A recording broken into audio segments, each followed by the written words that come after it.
I'm going to talk about 11 of these paintings, but there are a slew of them. A slew is the polite way of putting it. So when we're done, when I'm done jabbering at you, if there are paintings that you want me to talk about that I have not said anything about, let me know.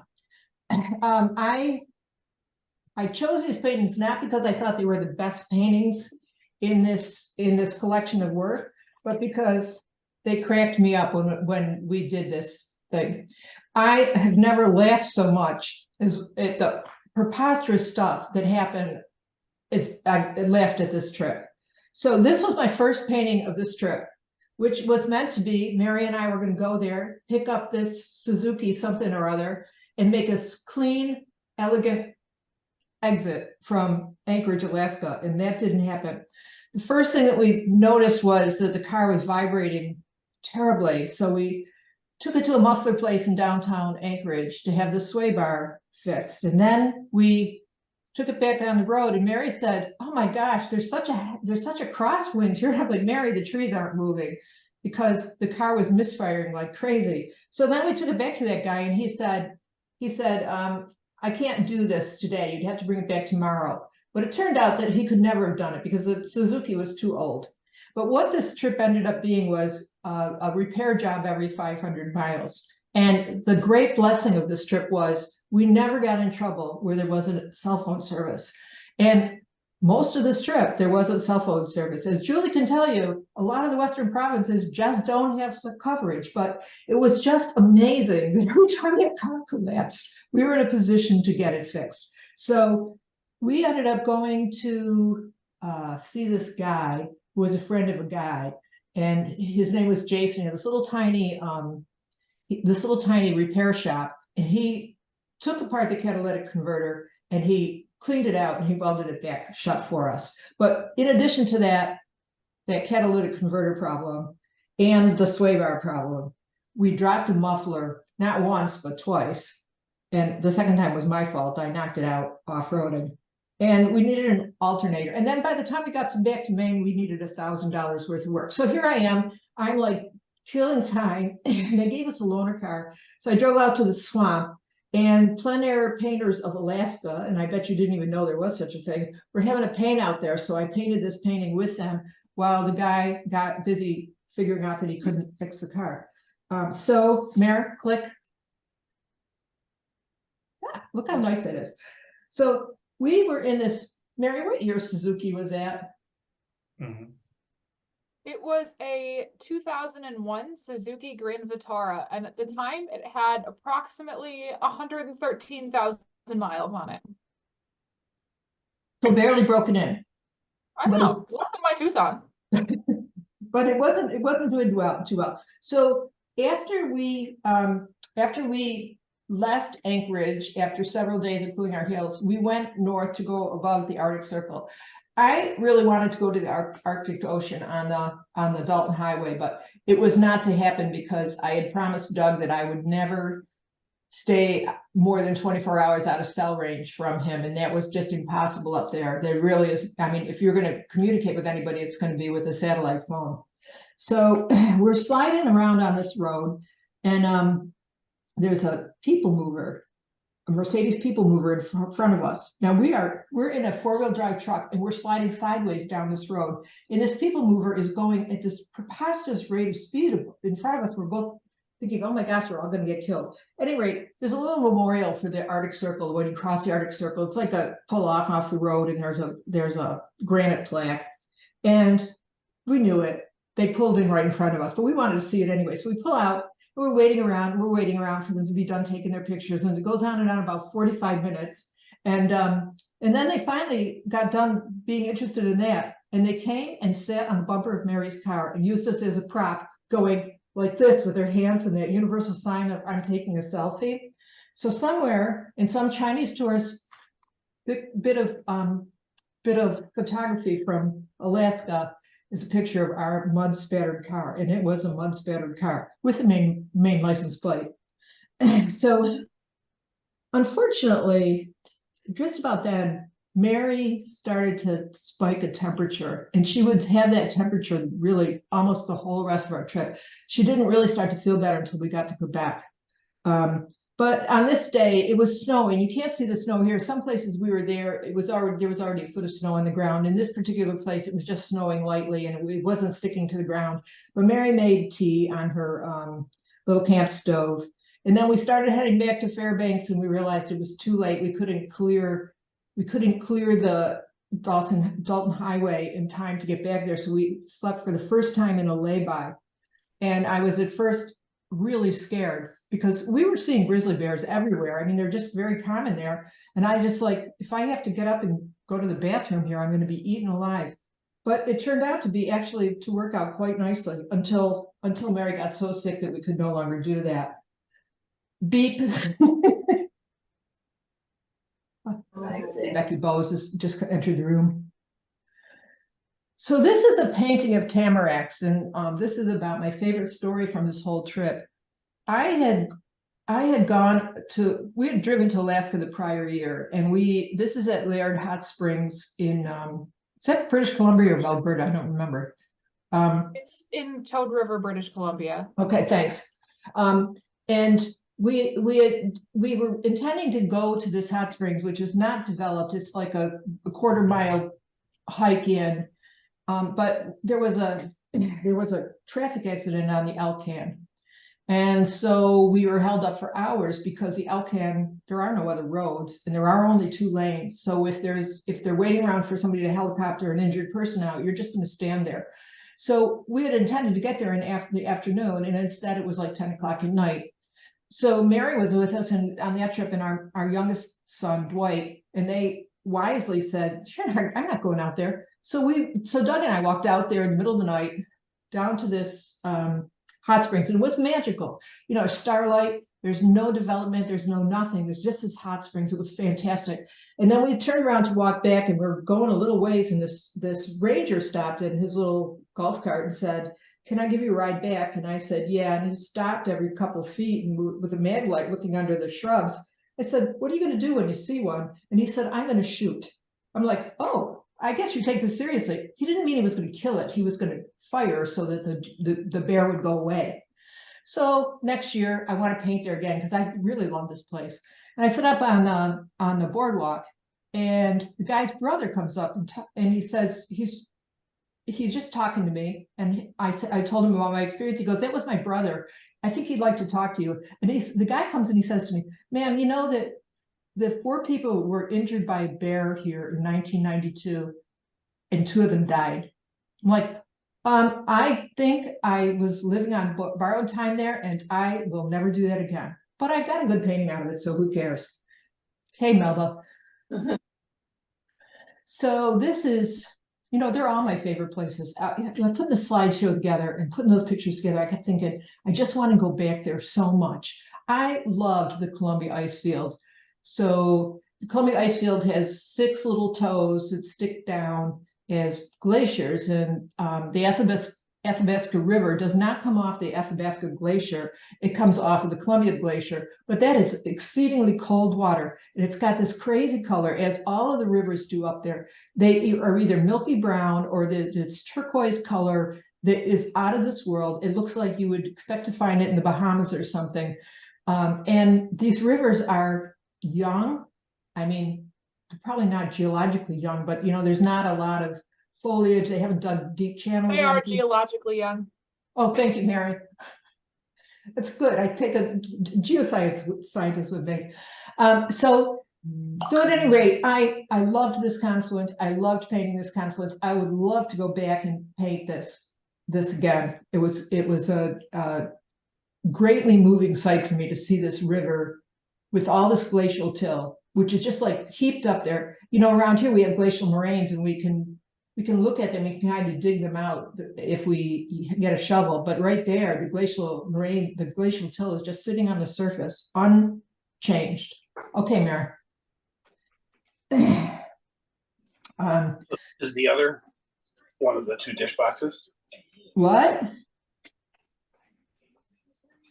I didn't hear that. Okay, so this is now we're getting into Julie's land here, and this was a ghost town. So this guy he was the only person who lived in this ghost town anymore. There were 220 building lots on it. He owned all 220 of them and lived on one of them. Everybody else was gone. And basically they were gone because the next town over figured out that they needed water for the trains. And his little ghost town didn't really make that smart decision. And so the railroads eventually bypassed them. And there were all I only painted 2 of them, but there were a number of these little grain elevators were along this old gone rail line. And then these power lines like just going off into the corner. I had wanted to paint the prairie houses, which I love in like North and South Dakota and in Saskatchewan. But this is like the case where your preconceptions don't match what's out there. As many times as I've seen those prairie houses on other trips, I couldn't find any to paint on this trip. So I finally said, I'm going to paint the grain elevators because they're just as iconic as the prairie houses are. And so I sat there as the sun went down painting them, and Mary talked to Mr. whatever his name is, until the sun went down, and we both had a great time.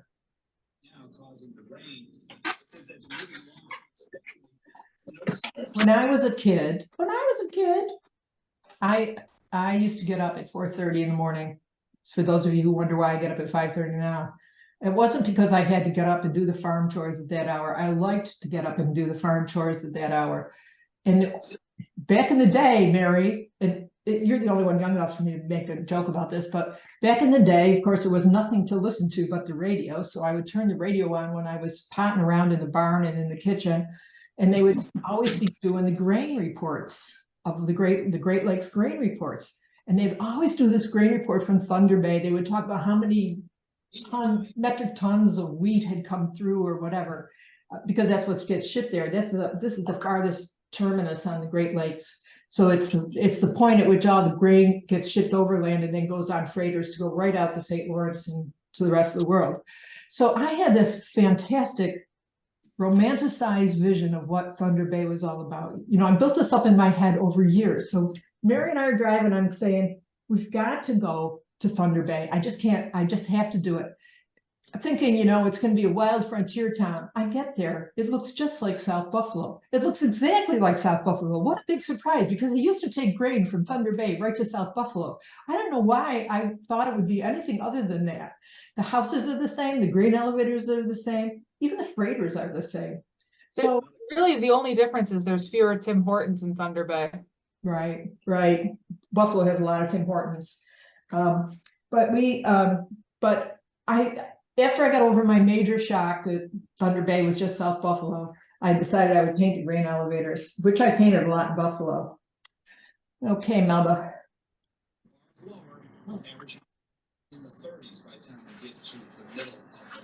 Now this might have been my favorite day on this whole trip. This is Cape Spear. And Linda Delory, as a Canadian, perhaps knows where this is. This is on the easternmost point of Newfoundland, which is the easternmost point of Canada. So effectively, that's the easternmost lighthouses in North America, because while there are lighthouses in Greenland, they're just like little metal tubes with lights on them. They never had any human operated ones. And the one on the right is really old. It's the oldest extant lighthouse in Canada. Next one. Oh, yeah. Oh, those would go well together. How does it go with the berry bowl we just got? So it's from the 1830s, and then I think I saw you left the bag out in your office. Daphne, could you turn off your microphone?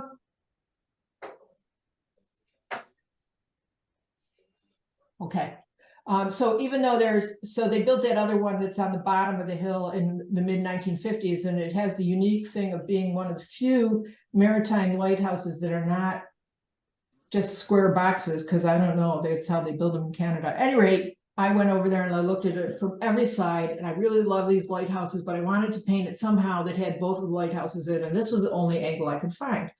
So I had Mary, by now Mary, we're in Newfoundland, and Mary's feeling better. So she dropped me off here so she could go back to St. John's and get some coffee at Tim Hortons.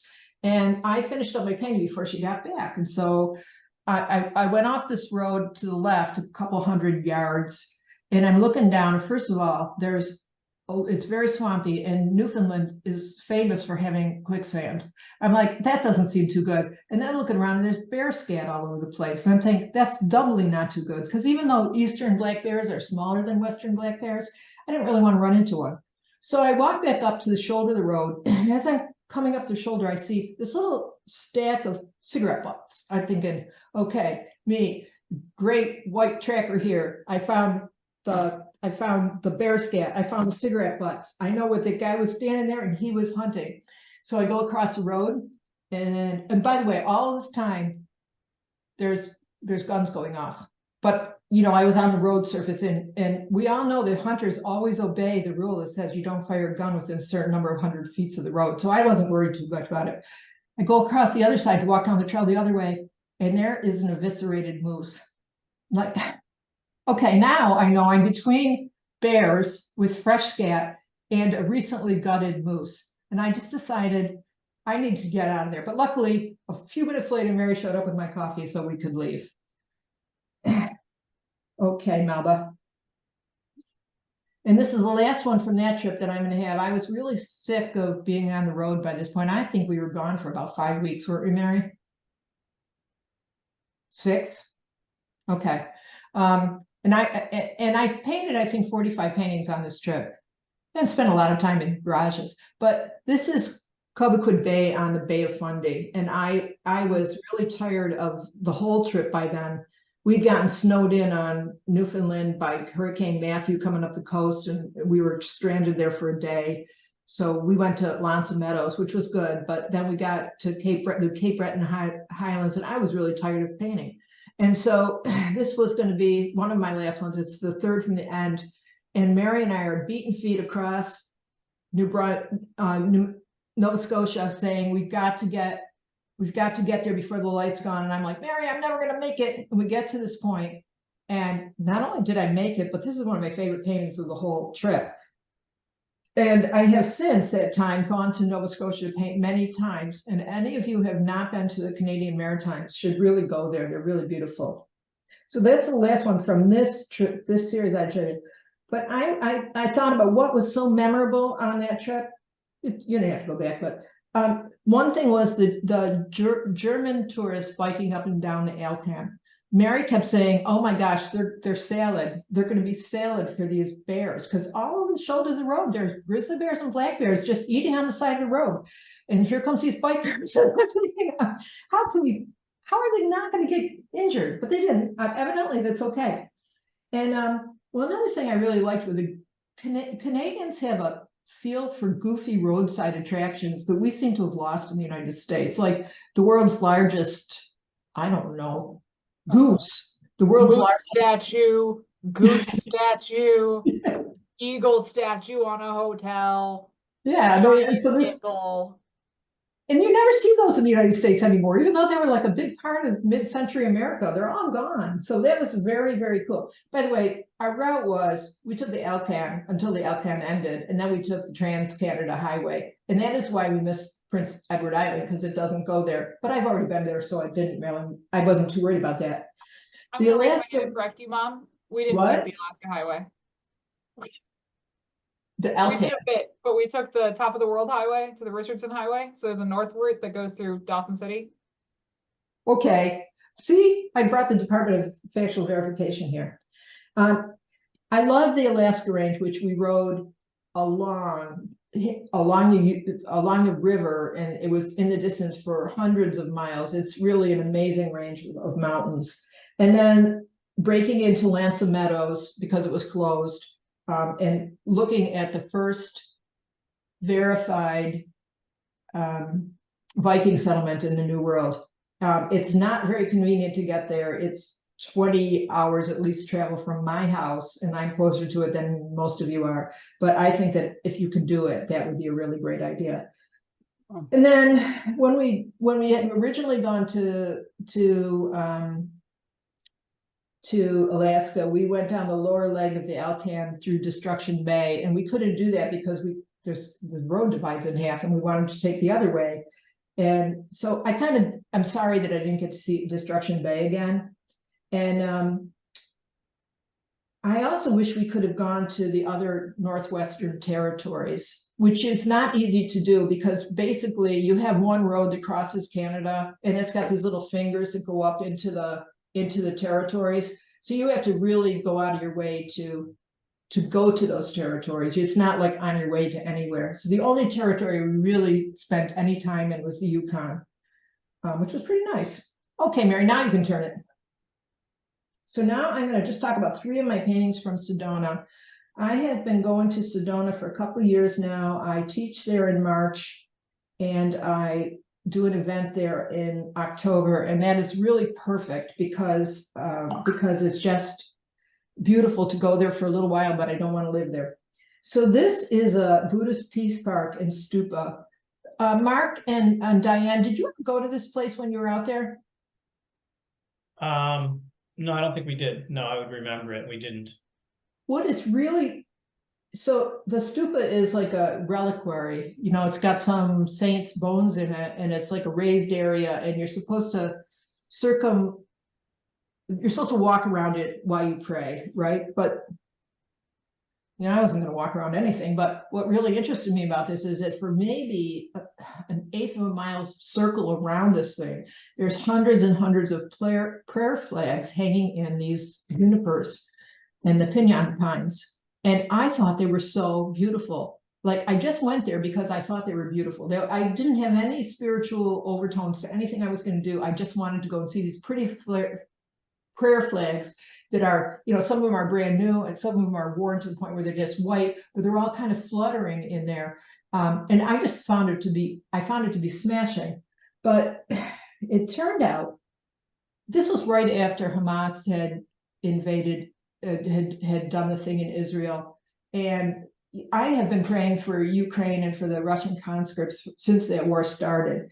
So that's like just a general daily practice. I didn't really think about it in those terms at all until I got there, but it turned out to be very moving for me because as I was painting, I was able to say those prayers for those people over and over again. It just made what was, I guess you could call it would have been just a painting, a profoundly moving experience for me. And I don't think I've ever actually had an experience like that painting since, certainly, or before. By the way, I said when I took this back and showed the people at the art center, I said, I gotta cool down that red color. It's too bright.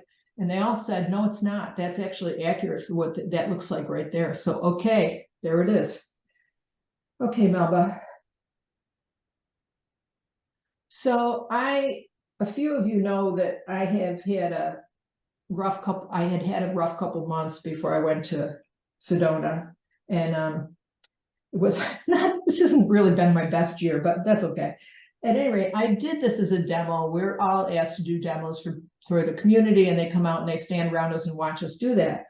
And when I was done, so those of you who are my students know that I always start with a value drawing and then I adhere to it pretty closely, and that to me reality is less important than the value drawing. So that was really the point of this. Was I was lecturing as I was demoing and telling them all how important that was, etc. So then I got this thing which I would say didn't really have much of a center to it, but you know, I kind of liked it anyways. And I said, what should I name it? Because they're all sitting there in their chairs watching me, and somebody said, how does this make you feel? And I was really having a great time demoing, and I said, it makes me feel pretty larky. I'm pretty larky. And the guy said to me, this painting doesn't look larky at all. This painting looks pensive. And I thought, this is a great example of how what you think is not really what you're thinking. You know, I'm like having a good time that day, but I was really having a long struggle for several months going into this event.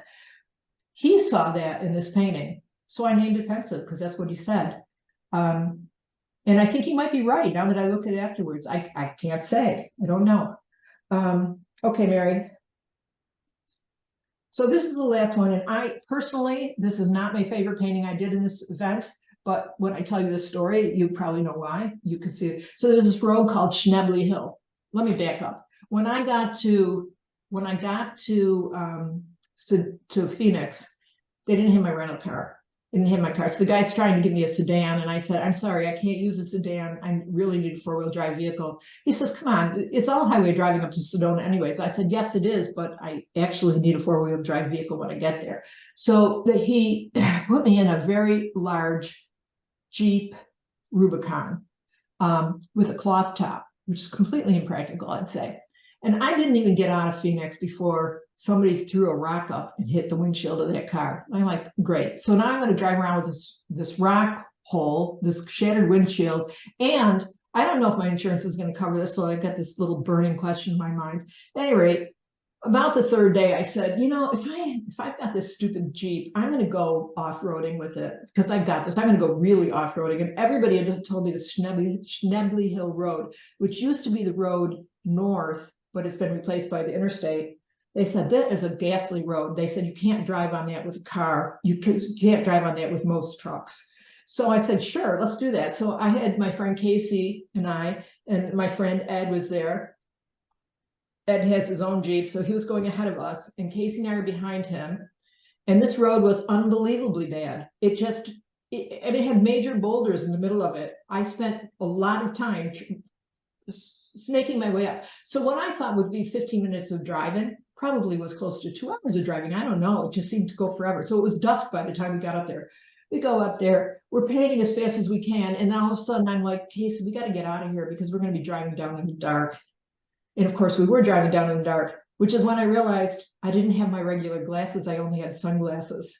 So then I'm driving down this hill at this horrible rate of speed, like 2 miles an hour, 3 miles an hour, and I can't see anything. So Casey's pointing out the obstacles to me. There's a big rock, there's a big rock. She finally says to me, Carol, you know, if you go a little faster on this washboarding, it won't be so jarring. She said, it's counterintuitive, but it actually works better if you go faster. So I said, okay. At which point I went over this huge boulder. She's like, not the rocks. I didn't say to go over the rocks that fast. At any rate, then I got down to the city street. So she couldn't drive because the car was rented in my name. So I had to drive home, not seeing anything. And it was a hair-raising little trip. So that is all the paintings I wanted to talk about. And so all of you, I sent out a sheet of paintings. So they're paintings that you would like to ask me questions about. Let's see. There was one in. You're too far away for me to hear you, Eve. It's because I'm not saying anything. Oh. I want to hear about shimmering Denali, because when we were in Alaska, we had the rare opportunity to be in Anchorage and see Denali, which everybody said, oh my God, you can't, you're lucky if you can see this 2 days a year. And so I was just wondering how it was when you were there. It's the third one to the right on the top row in the list you sent out. Really expensive. I think I would buy one. So Mark, I was at Eagle River, which Mary, I think that's a little south, isn't it? No, it's north. It's north. Okay. So Yes. from Eagle River to Denali from this view is 250 miles. So this for context is from one of the overlooks on Mount Baldy. Okay. So where is that in relation to Talkeetna? 250 miles. Okay. The other way. Got it. Oh, wow. Okay. That's amazing. Yeah. Because when we were in Anchorage, we could see it from 170, which I thought was amazing. I think it is like 200 miles. It's yeah. At any rate, it should not be visible. It shouldn't, even at the elevation we were at and the elevation that Denali is at, it shouldn't be visible. And over time, I've really tried to figure out why you could see it, because I get that we were maybe at 4,000 or 5,000 feet, and then Denali's super huge. But I actually wondered if it is some kind of what are they?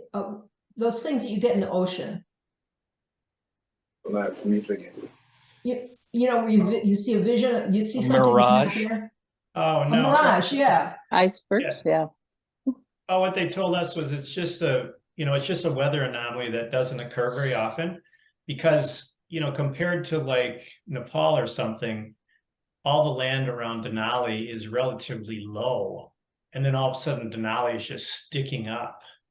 So so the radical base to top of Denali is, even though Denali is shorter, is more than the surrounding areas to Everest. And so consequently, it just creates its own weather. So you can never see it because it's always stops all the moisture and creates clouds. That's Yeah, what they it's do. almost always shrouded in clouds. Yeah, and then once in a while you just get a bizarre front, jet stream, and it blows all that away because it's dry. Yeah, it's from fully above sea level. It's the tallest base to summit mountain on Earth. That's fully exposed from the sea. Oh, okay, that's a better way to put it. Thank you. Yeah, Mauna Loa is taller, but most of it's underwater. That body of water that's in the foreground of this painting is Turnabout Bay outside of Anchorage. That's sea level. We're on a mountain that's above the bay, but Got it. Okay. um, All the gift shops sell T-shirts. If you've seen Denali, then you're in the part of that. I think it's like the 30% club or something like that. I don't have one of those. Lived there for a whole year. Did you go to the gift shops? No. she was a student. She didn't have any money to go to gift shops. But if she did, I want to know about it.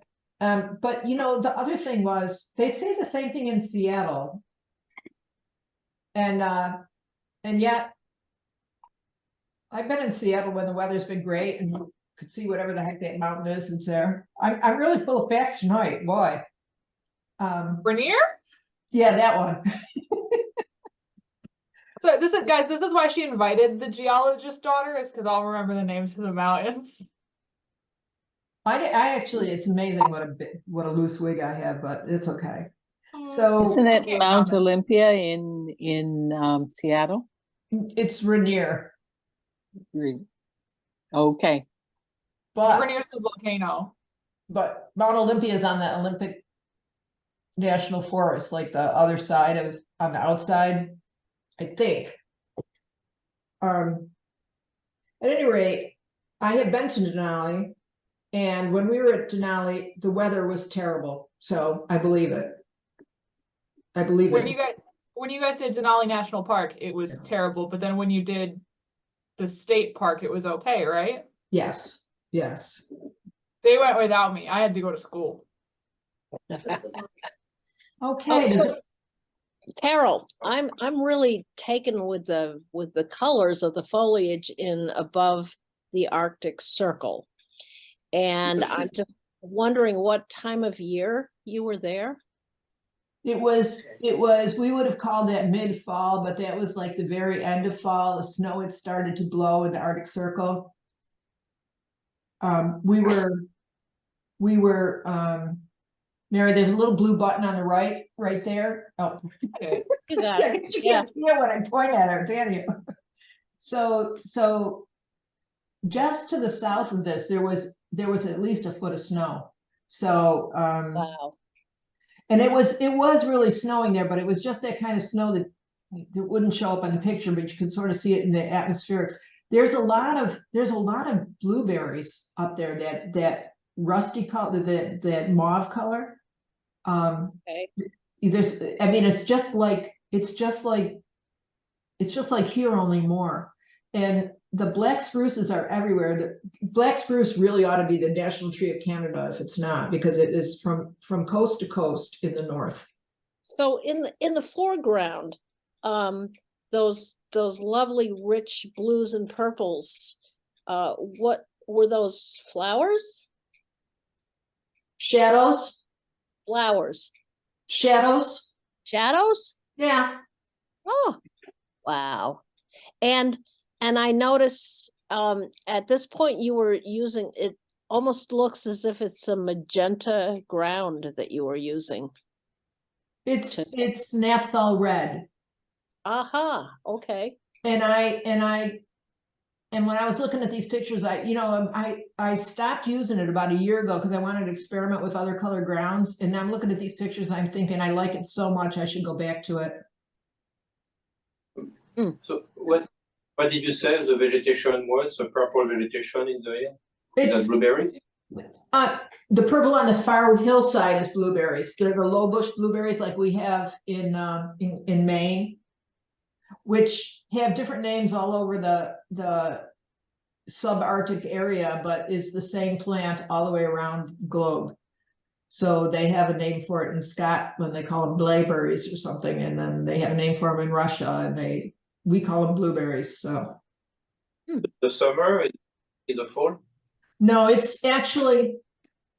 I'm gonna guess that this painting would have been painted probably like September 19th or 20th. Okay. Based Good on- job, Mary. I don't think so, Mary, because we got held up at the beginning of our trip. No, I know, but we left Boston. We flew to Anchorage on the 12th. And we were held up for about a week in Anchorage. And then I'm gonna guess this is like this second or third day we were on the road. Maybe, yeah. Anyway, at that point in time, the Arctic is entering its quiescent winter mode. So you were freezing on the spot when you were trying to paint? Yes. For yourself, I had 102-degree fever. Yeah, well, Mary was sick, but it was cold all the way across Canada because as the farther east we got where the weather would be tempered, the later in the season it was. So when we got to Newfoundland, we ran into Hurricane Matthew, which hit Newfoundland as a blizzard. So Mary and I were supposed to take the ferry back that night. We couldn't get on the ferry. One of my friends from here said, I have relatives in Newfoundland. Do you want me to see if they would? It was Canadian Thanksgiving, whatever that day is. Julie, what day is Canadian Thanksgiving? It's October, about the second weekend of October. Yeah, so it was Canadian Thanksgiving and it was blizzarding in Newfoundland. And so we just went up the arm. So Newfoundland has an arm that sticks up and then part of it goes over to one side. We just went up the arm and that's why we went into Lanson Meadows, which was closed because it was Canadian Thanksgiving and it was blizzarding. So I said to my daughter, Mary, I would like to break in. And she was appalled because she was still a good kid. And I'm still a good kid. and so I said, no, I think this has been good. So I found a place where we could jump down a stone wall, maybe 8 or 10 Over a fence. over a fence and down a stone wall. And then after I got to the bottom, I said, I don't think I thought this out too well because I don't see any way I can get back up that stone wall. At any rate, but we were inside anyways. We kept waiting for the security alarms to go off. And we walked over to where the Vikings had actually landed. Now that's really a verified Viking site. They have excavated it. They have seen the tools. They have a really clear idea. Every one of those houses, those Viking houses, I don't think they're much bigger than 6 feet by 10 feet. They're very tiny and they're kind of in a semicircle. And then next to it, they built a reconstruction of it so that you can have an idea of what it looks like. But as a person who has spent a lot of time on the water, I couldn't believe that they could ever get their longboats up there. That the beach is littered with giant boulders. There's not a navigation channel anywhere. They must have gotten into a certain depth and then just pulled their boats up and over those rocks. It's just an amazing place that they could have done that. So then there are Mary and I in this Lanson Meadows. We don't know how to get out, but we decided what we would do is walk out the other direction. And that actually turned out to be fine because there was no stone wall there. And we did see park staff who just kind of looked at us and were like, they probably know what they're doing, and then just kind of left carrying a bench. Yeah, they were carrying a bench around. We thought, why didn't we think of that? I don't know. So We didn't ask what we were doing, and we didn't ask what they were doing. right. Yes, they could have been just people wearing park ranger jackets, not actually. That's what I do on the weekends. Okay. Hey, Carol, Yeah. can you talk about the one called Brooding Skies? I was curious about that one. Sure. Rebecca, are you retired yet? Am I what? Are you retired yet? Not until the end of March. I've given my notice for the end of March. So 4 more months. And then I'm out. Woo! Woo! Congratulations in advance. Thank you. Yeah, this is so awesome. That's why I keep asking her every time I see her. I say, "Have you retired yet?" Are you done yet? Are you done yet? Are you done yet? Finally, Everybody's almost. retired. Okay, so this is one of the few, I said in my notes about this, I am not actually certain where I painted this. Now, I know I painted it on this trip because it's in, what I did with all these paintings was, so we had all Mary's earthly belongings with us, most of which were riding on the top of the car wrapped in a tarp, and they didn't actually survive the trip too well. But then we had in the back of the SUV, we had my painting stuff and a plastic bucket that we A bought. veritable mountain of pizza boxes. Yeah, so every time I had too many wet paintings, so they weren't drying very fast, we'd stop and get another pizza.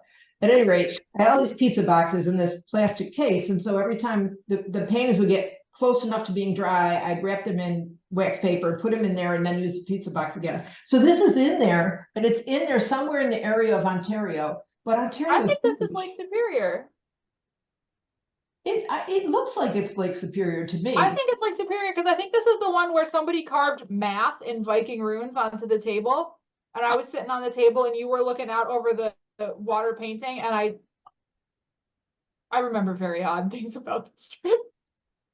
But you know, I think it's possible also because I had done several of them on Lake Superior, and the ones with the water when I was out there on getting that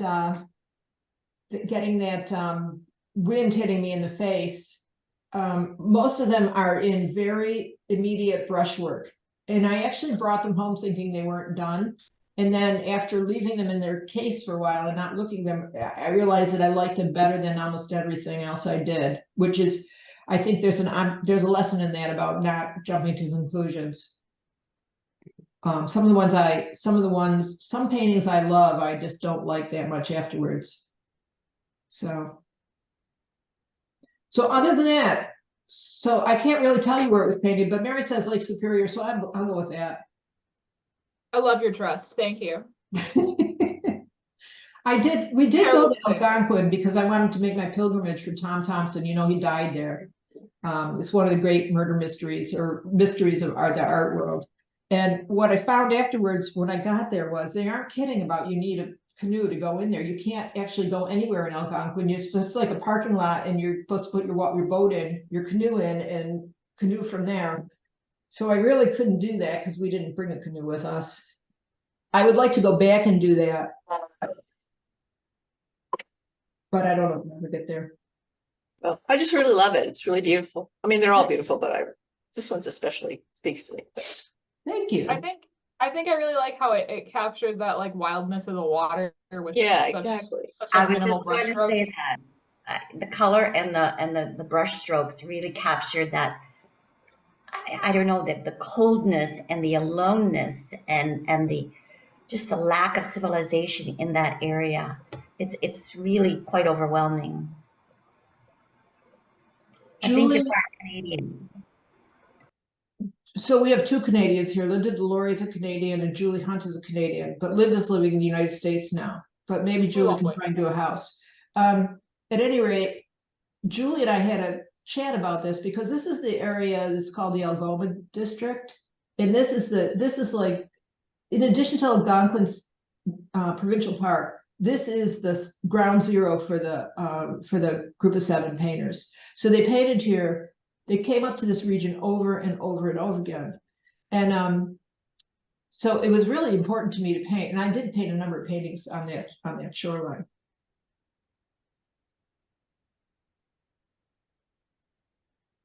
Come on, guys, you can be noisier than that. Yeah. They were in the Algonquin park quite a bit too, weren't they? Yeah. We did go there briefly, but you can't get that far in because we didn't bring a canoe because all my random stuff was on top of my car instead of a canoe, which really, my bad. Turns out I didn't need all those textbooks. I've never opened organic chemistry since. Hi, Samantha. Hi, Samantha. I haven't seen you in 100 years. Well, I've been traveling myself, but no oceans. Have you been painting?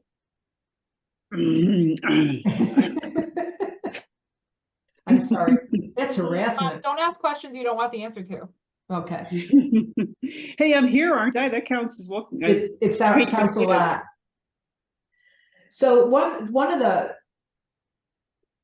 motifs of this trip was I was cold all the time and Mary was sick all the time. I'm really sure Mary got sick because we were sleeping in that truck and it was really cold in eastern Alaska and the western provinces.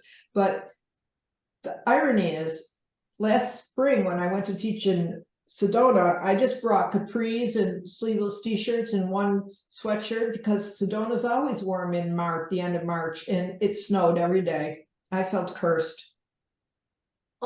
I think for me, one of the themes of this trip, other than me being sick for the whole time, was that to amuse myself along this whole trip, some of you, like Barbara, who's my Facebook friend, or Camilla, will know that I spent this entire trip amusing myself by telling people facts about rocks on Tinder.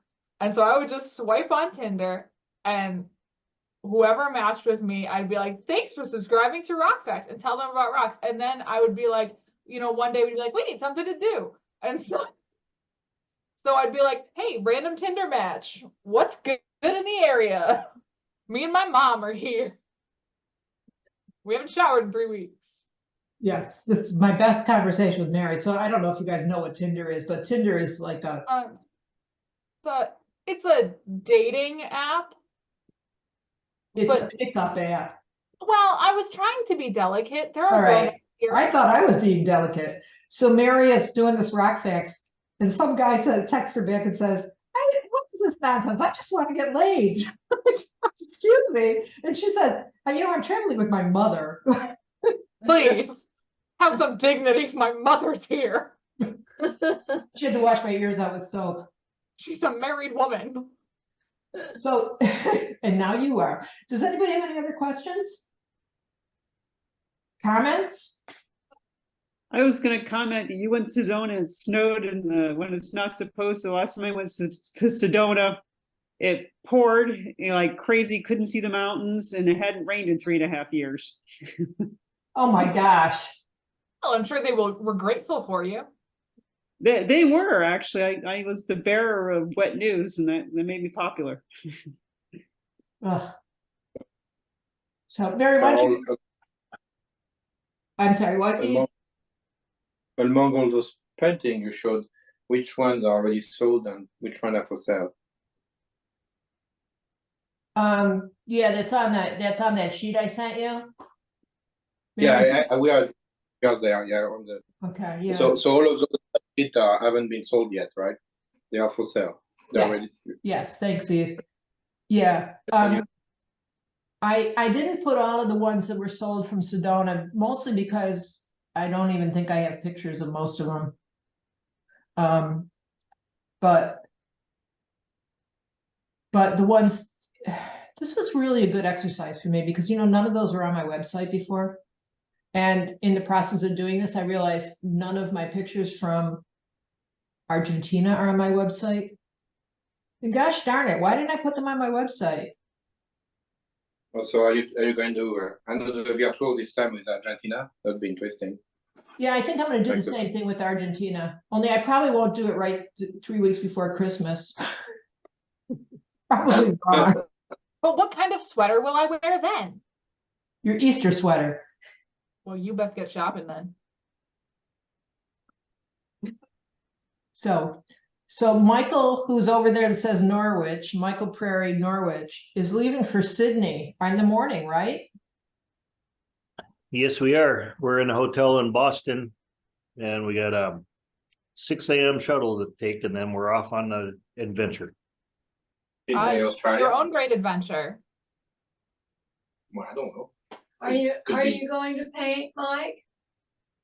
No, I figured I wouldn't be able to sit in one place long enough because it's going to be a whirlwind thing. So I'm going down for a conference, and when I'm not at the conference, we'll be sightseeing and going from here to there, and we've only got a few days, so probably not going to sit long enough to make a painting. But I did take my sketchbook, and I am going to draw and take so many photos so you can come back.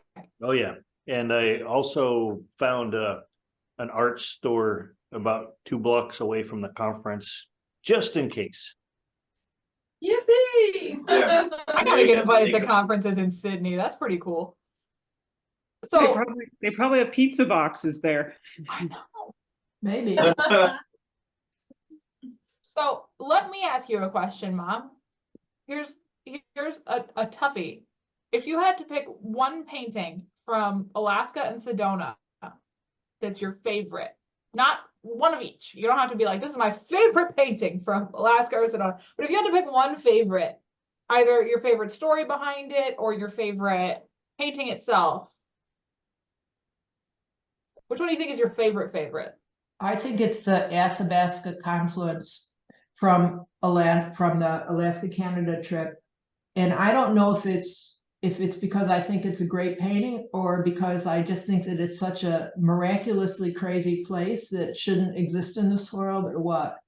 And the one that I would think is the best painting I've painted ever in Sedona is unfortunately sold, and that's the Sand and Shadows one. But with a very close follow with that peace painting. I Just because it's not what you'd expect to see. So. Mark. Yeah, oh, you Cheeto, it's time. It's Cheeto eats at 6 o'clock Central. That's what that Oh. place is. Cheeto, you don't need to leave me. Wiley left you too because Mike scared him by pulling something out of the oven. Unbelievable. Oh, that is Cora, scary. Weasel dog isn't allowed in this room, so. I was wondering if you could talk about regrowth and regeneration. Oh, yeah, because that's where I took the muffler off the car for the second time. So a barrow pit is just what it sounds like. It's a pit that it's a little off the road, and they go and they dig out the clay or whatever they want to put on the road surface, and then they just leave a hole and it becomes like a pond. So I love this fact about, I actually painted two paintings of the wildfire area, which was regrowing. One of them was a studio painting, and that is already sold. But I really love the way these forests look in all their phases of regeneration. Like you would see those wildfire forests the year after there's been a fire, then you could see them 10 years after that, and you might see a little bit of growth on the understory, and then you might see them 20 years after, which is about what this one looked like. And it's a slow rising of all of those things. So I was really, really taken by that aspect of the West, the far Northwest. I don't remember seeing, and I've been through the United States West a lot. We don't have this in quite the volume that they do in Canada. In those Western provinces, they do a pretty good job of letting nature take its course. And so you can go for hundreds of miles and just see various phases of wildfire. And they're very good about marking off what year the fire was, so that you can look at it and say, how old was this? Well, I really wanted to paint this, so I took Mary's car off the road, and I started to paint this, and this site gave me the creeps. I don't know if there was something in the underbrush nearby or what, but I never could really relax into painting this. And so when I finished it, and this is as finished as it's gonna get, and I actually like the red sticking out of it because it was a forest fire. So why not let the shadow of the forest fires come through the painting, right? I got finished with this, and I got in the car, and I was really keyed up because I didn't feel comfortable, and so I hit the accelerator a little too hard, and as I went back onto the road surface, I ripped your muffler off. This trip was really hard on my little car. It's astonishing it lasted another 3 or 4 years after this. She's rough on cars when she travels. I know, she took Dwight's muffler off too. That's true. She needs a chauffeur. She had one, it was me. She gave me mono. No, she didn't give me mono. That sounds weird. That's weird. In self-defense, Dwight and I were caught in a blizzard, and I couldn't see, and the road wasn't plowed, or the road in the drive area wasn't plowed, and I went right over a curb because I couldn't tell where I was. But I really wish he'd been driving. It was his car. It was So a different trip. I have a painting, Mom, that I think you should talk about because it's your favorite story from this whole trip. It's a story from this trip that you tell every single person when you're talking about the trip. And everyone here has probably heard it already. But if there's one thing that we in our family love, it's telling people a story again that they've already heard. So Trying to figure out what painting this could be. this is Doris Manitoba. We have probably told every Manitoba. person in America this story. So Mary and I were north of this town. We went to Brandon, Manitoba, and we turned left. We wanted to go shunpiking.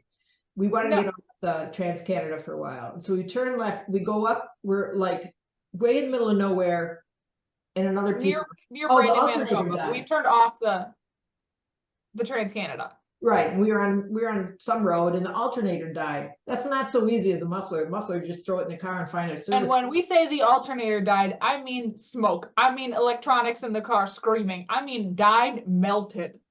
So I didn't know you could melt an alternator. Unbelievably, after we've been just driving through all this area with no cell service at all, I pick up my phone and I've got a signal. So I call CAA, which is the Canadian Automobile Association, and thank goodness for them because they have reciprocal connections with AAA. If you're ever having car trouble in Canada, trust us, we have reason to know that.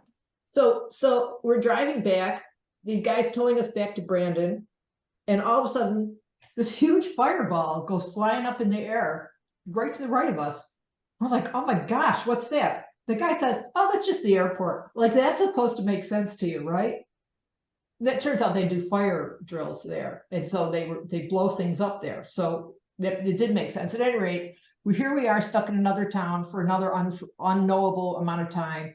And so the guy said the tow truck driver said to us, well, Souris, Manitoba is my hometown, and it's really lovely. You got to go there and see it because it's got peacocks and it's got a swing bridge. And by the way, I decided that every town in Canada has a swing bridge, but so we went to Souris, Manitoba, and this is what it looked like. I'm like, okay, here I am. I'll just paint this. It's a Manitoba town. I think that was the extent of the downtown. I wasn't really thrilled with the swing bridge, and peacocks didn't really seem that Canadian to me.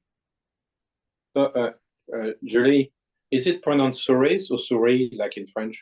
I was just listening to us talk, and I was like, there's a French-speaking person here, and I bet it's pronounced Souris.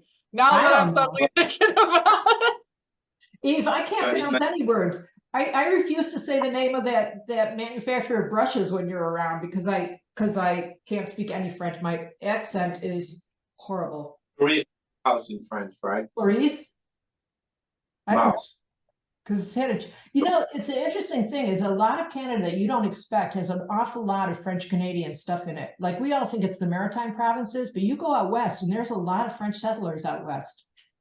I thought that was kind of cool. In my defense, with the pronunciation of this town name, I speak English and German, and I'm learning Norwegian. So French is very outside of my wheelhouse. Hey, Mary, can you get rid of this picture? No. So until I saw the Canadian flag. There we go. Oh, Mom turned her camera off. She's sick of us looking at her. I didn't turn my camera off. It just did it. Hold on a second. Carol, I have a question that maybe a lot of people might want to know. Oh. And I know my husband wants to know. Wrong camera. Why did you go so far away to buy a car?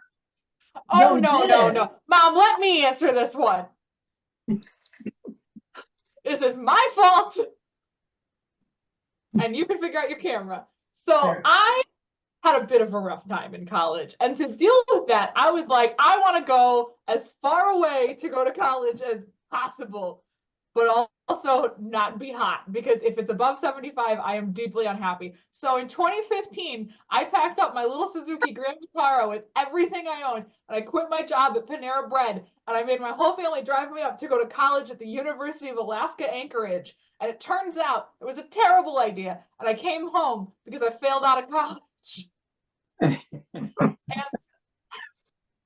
so, but I loved my little car. And I was like, I don't want to get rid of it. I love this little car. We've been through so much together. So my friends, Heidi and Jerry Godfrey, kept my car for the summer while we tried to figure out what to do after that. And then finally, my mom was like, okay, we'll fly up there and we'll go pick up your car and all your worldly possessions. And so we did. And in my defense, so that's why we did this 10,000-mile drive. I don't know why we went so far out of our way on the way home, but we did because we were in a mood. You could convince me of anything when I have a fever. And I wanted to paint it. I thought if I'm going to do this thing, I'm going to get something out of it on the other end. And I told Mary she had to do something productive. So her intention was to learn French, but then she got sick and she weaseled her way out of it. And Eve, you'll be happy to know that she would sit by the side when she finally felt better. We were in Quebec. She'd sit by the side of the road and she would say words to me in French, like, I don't know, bee, turtle, cow, whatever. She'd actually think I was listening to her and I could remember this. Well, listen, I was deeply in hopes of that I would be practicing my French on Duolingo and a handsome Frenchman would walk past and then I would become a Canadian citizen. And instead I married someone from Buffalo. So she bought the car in Rochester, New York. She didn't buy it there. So it was like $1,500. And you know what? Worth it. We spent $1,500 on the way home fixing it, at least. But listen, no. In my defense, we spent $1,500 when we got home. Getting it home was way more expensive than that. And we got it home at the end of 2016, and I sold it, traded it in. I sent it to live in the great car shop in the sky in January of 2019. And I think it did its time. It was a good car. And it gave me something to talk about at parties. And to annoy my sister with. It's interesting, Carol, because the two big trips that you took to Pence that you told us about, this one and the one in South America, you got stuck one way or another, got in trouble one way or another. Didn't you get stuck in South America because of COVID, like in the middle of nowhere? Right. I think you read their blog. Yeah, no, we were housebound. They sent me to my room. By the time I was done with that trip, that I was actually confined to my quarters because I was running a temp. That was the beginning of COVID. I don't think I've had any painting trips. Those are the two most disastrous, the most unpredictable and odd ones, I would say. I think so. I've been to Australia, where I only did watercolor. I painted in Britain. I painted across the United States. I painted across Canada. I painted in Argentina. The only ones that were really confusing and difficult to deal with were Argentina and the Canada one. And in Argentina, I was perfectly happy as long as I had painting boards. And then one day I ran out of painting boards. And then I was really anxious to get home. And I just want the assembled masses to know that I was only on one of those trips, so you could only blame me for one of these problems. We can't blame you for COVID. Well, you can, but I don't think that's very fair. Well, COVID wasn't fair either, so there you go. Well, if it makes you feel better to blame me, you do what you want. Samantha, were you out with me in New Mexico in 2020? 2020, I think so. That sounds the about answer right. is yes, you were. Yeah. So that was like that wasn't. So there was Eve was there, Mark was there, Linda was there, Samantha was there. That's a pretty amazing number of people. That trip was not actually any kind of disaster, but it never should have happened because we were all on lockdown that year, and so I don't remember what we did exactly, but we pushed it off to the end of the possible painting season, right? And then we went out there and we had a great time, and nobody got COVID. 21. That was 21, I think. Was it 21? Yeah, it was 21. Yeah, that was so you wouldn't have been able to travel in 20. We'd been locked down in 20. No, I did teach out there in 20. Yeah, it was 2020. Yes, because Linda was there with me in 2020. It was the most awesome trip I've ever been on. It was just Because we've amazing. been so locked down for so long. And so we just got on a plane and we went, defying any kind of common sense, wearing a mask though. And we went up in the mountains and we had a great time. Linda, did you do the painting on top of what was that mountain? With a biting dry wind that we could barely sustain it the first day. You know, this little town that you can only get there, you know, it's pretty high up in the mountain. Yeah, I don't remember if that was, I don't remember what I painted that year. What the color of it? I don't What remember. was it called? That was Los Colones. That's right, Los Colones. Yeah, you're right. I remember the first day, I was say, oh, I'm not sure it lasted all week. It was hot and it was a dry wind, and we are completely dehydrated. You know, by the end of the day, barely, you know, on top of that mountain, able to paint. It was pretty bad that first day. Trying to paint watercolors. I had some good times out there. For example, one time Samantha decided she'd go on a hike, just a little short hike. And then she joined us and she didn't show up for a long time because she found out that when you go on a little short hike, but you don't really know where you're going, you can get totally lost in the mountains. I didn't even know you could really do that. Because around here, like Nice people took me back and I was in time for class. And then the next year was the year that Linda and I brought my dog home from. Was that the year, Linda? I stole my dog from. Yes, we all babysat the dog, taking turns. Yeah. And that dog is from Los Colones, right? No, he actually was from downtown Pecos, downtown Pecos. But he looks like the dogs from Lower Colonias, which these guys would know what those dogs look like and how great those dogs were. These dogs were just so wonderful. I just wanted one like it. And so I asked the people out there if they would sell me a puppy, and they just laughed hysterically. Like, well, first of all, I didn't ask them anything because I don't speak Spanish any better than I speak French. But my friend Jane translated for me, and they just laughed like, what kind of idiot buys a dog? They just are here. Just show up. The next That never year, happens to me. the next year, Jane found a dog that looked very similar to them, dumpster diving in downtown Pecos, and she captured him for me. And then I realized that I had to find some way to fly him home. So I got a psychologist friend of mine to write me a note saying I needed him. Support dog. Support dog. No, Mom, you're lucky. She's Carol, so what did lucky. you ever do with the stroller that you bought for the dog? No, yeah, so my friend Jane was really worried because he wasn't leash trained, he wasn't park trained, he was nothing. We doped him up with a ton of drugs to get him on the plane. And so she strongly suggested that I buy this dog stroller, which was like $140. And I'm like, oh my gosh. So I get it home. The dog is like pathetic. He's acting like he's drunk, and he's really embarrassed by this dog stroller, and it's too small for him. So he's like sitting there like this. So I get it home, and we never touched it again, Linda, but I have a friend who had a sheep, and she wanted a stroller for her sheep. So I gave her the dog stroller for her sheep.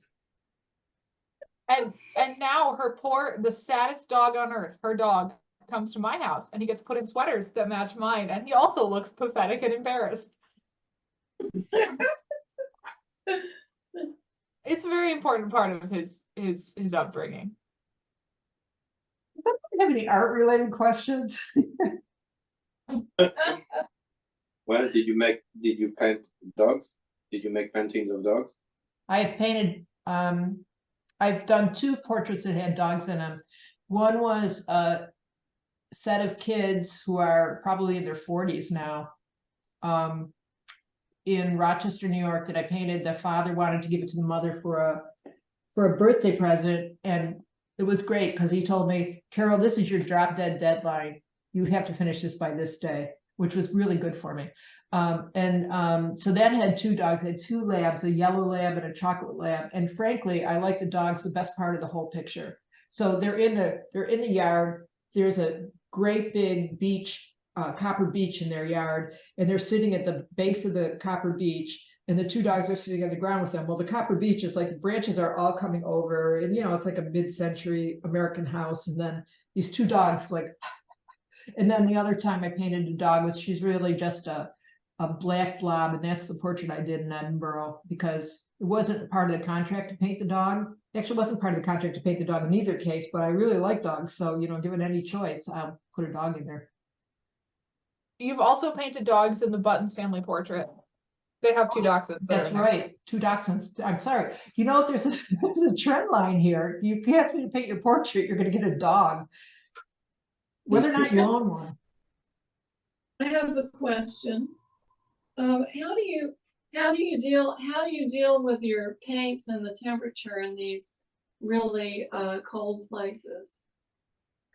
Oil paint does not mind cold. So sometimes it's a little too cold and you just have to like put it on the engine or something for a little while or run the heat in the car. Watercolor is a little bit more finicky about cold. So then you add vodka to it, or you drink the vodka yourself and forget about painting. I don't know. But I think heat is more of an issue with paint, but watercolor is evaporative. So it's more sensitive to environmental changes. So if it's really hot or it's really wet, you could have a problem with watercolor. As a matter of fact, I just had a conversation with Poppy Balzer the other day because she did this little demo several years ago where she's painting a field out in the middle of the winter. Poppy's nuts, by the way. She always does this. And I'm like, Poppy, how did you get that paint to set up enough that you could put the detail painting up above it? Because it won't do anything. The temperature is so low, watercolor won't do anything. And she told me that she's just developed a knack for keeping that paint dry enough going down on that sheet of paper so that there's really not enough moisture and the piece of paper is really dry when she's starting it.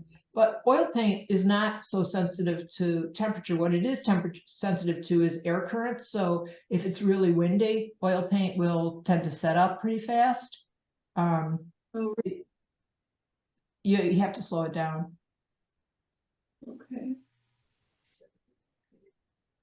And by the way, Bonnie, it's really hard to paint a nocturne with watercolor for precisely that reason, because once the sun goes down, the air is moist, the dew is dropping, and your paper just never dries out.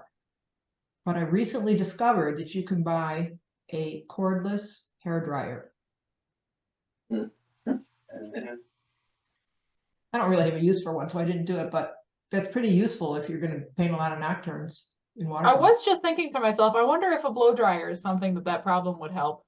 That blow dryer is a standard way to dry out watercolor paper that's too soaked. Yeah. Finally, a use for mine. What was the question you wanted to ask? Oh, Carol, my friend Iola is asking, do you ever do mixed media? Sometimes I'll do pastel over the top of something or pastel under something.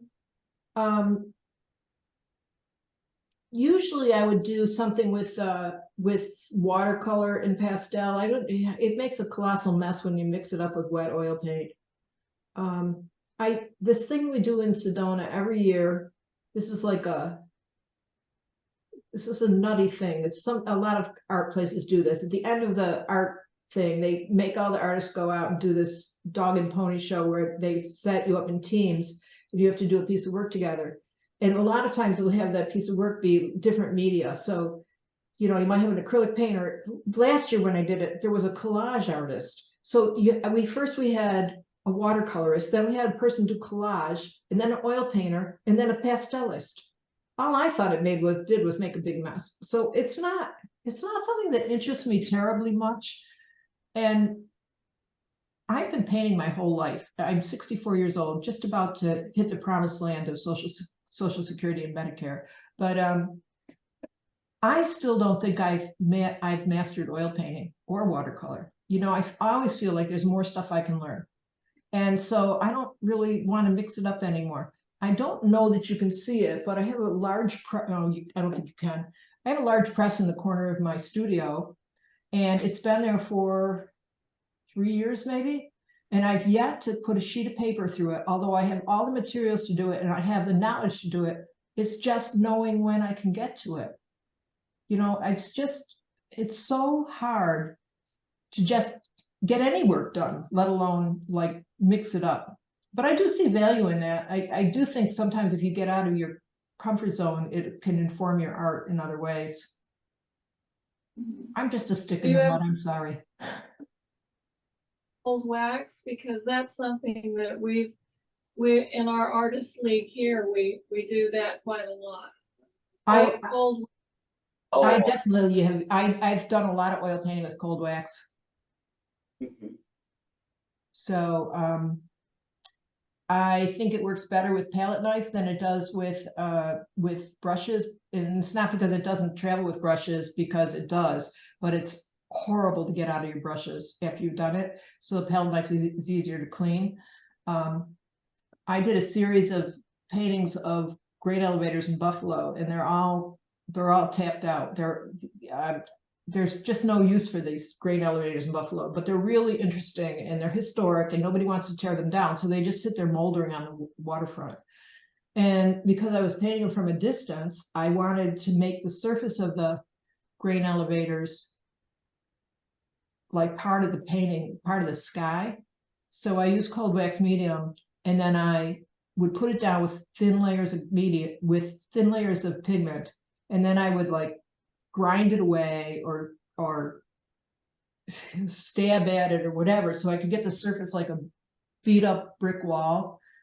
And that was a lot of fun. That's a cat. Yeah. Oh, look at this. It's a cat party. Oh. Pam has a cat too, but he's gone because he heard the oven door open. And Bonnie, has anybody showed you how to use cold wax to seal up a watercolor? Yes, that's a great question. we have done that in our art league, just a couple of times. Our teacher, quote unquote, in the sessions showed us how to apply a very thin layer of the wax, and then I think you dry it, and then you buff it to bring up the sheen. Is that how you would do it? Well, I actually learned a different way from Poppy, and she uses a sealant first and then the wax. But basically that's it. I got mixed feelings about it because I think it solves the big problem for watercolor painters is that they have to put their stuff under glass. So, and pastel too. So you got, that kind of makes some limitations. First of all, non-reflective glass, museum quality non-reflective glass costs an arm and a leg. That's terrible. And then the second problem is you can't ship the paintings. So if somebody buys your painting in another part of the country, you're really got a lot of problems. You can't get it to them. So in watercolor, I have long ago just started using museum quality plexiglass just so the paintings could be shipped. But the cold wax medium does solve that problem. But you know, the flip side of that is I don't think they look like watercolor when they're done. So yeah. I think it changes something. Raise the chroma of the paint to make it more. It's because there's something very light about, there's something very light and lyrical about watercolor as it is, and it loses that. I don't know why I feel that way, but it just feels heavy when that's done. So I'm very torn about it. I have a painting hanging on my wall that's got a cold wax surface on it. I wouldn't get rid of it for all the tea in China. It's a painting that Poppy did when she and I were out in the water together. But I wouldn't, it's not my favorite. I just don't like it as much.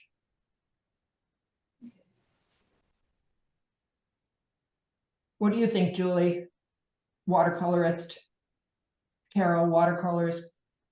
I think it offers some freedom for shipping, yes, but I've never done it. But I have a friend who does, and she actually does oils. I think she cold wax oils. Can you Well, do that? It was designed as a medium for oil paint. That's what its Yeah. purpose was. And by the way, those of you who are interested in trying it in oils, how did I end up teaching painting? It's my day off, guys. Those of you who are interested in trying it in oil paint, you can cut that with solvent. So you don't have, it doesn't have to be as thick as it comes out of the can. So you can cut it and make it much thinner and get more motion. I'm looking at a painting it's made with cold wax right now. It's hanging on the other side of my studio. I really like it in oils. The really fun thing about cold wax and oil is that you put on layers and then you scrape them away or manipulate them in some way. Like you can use combs or pins or any manner, and that painting will look different.